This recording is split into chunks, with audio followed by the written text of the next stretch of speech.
আজি আহিছোঁ সৰ্বানীহঁতৰ তালে আৰু আমাৰ মানে টিকুহঁতৰ স্কুলৰ মাক কেইজনীৰ এটা নতুনকৈ গ্ৰুপ হৈছে। চ' আমি মাজে সময়ে এনেকৈ লগ হওঁ, ভাল লাগে এনেকৈ টাইমবিলাক স্পেণ্ড কৰি কথা বতৰা পাতি ভাল লাগে। চ' আজি সৰ্বানীয়ে ইনভাইট কৰিছিলে সিহঁতৰ তাত আৰু আহি গ'লোঁ আৰু আহি পাই এয়া টিকুৱে পূৰা এইখন কি বুলি কয় নাজানো, সেইখন চলোৱাত বিজি আৰু এয়া নিচাই ধুনীয়াকৈ মোক ফটো মাৰি দি আছে।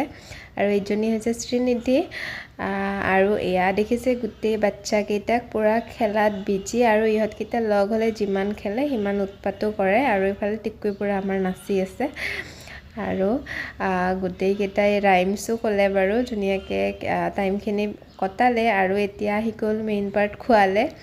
আৰু সৰ্বানীয়ে ঢেৰ বস্তু বনাইছে, এয়া লুচি, মাংস, পায়স বনাইছে, গাজৰৰ হালৱা বনাইছে তাই, লগতে কেকো বনাইছে, চাহ, ঢেৰ কিবা কিবি বনাইছে। ধুনীয়াকৈ গোটেইকেইজনী খালোঁ। খানাটো বহুত বেছি টেষ্টি আছিলে। আজিৰ ভিডিঅ'টো ইমানেই, বাই।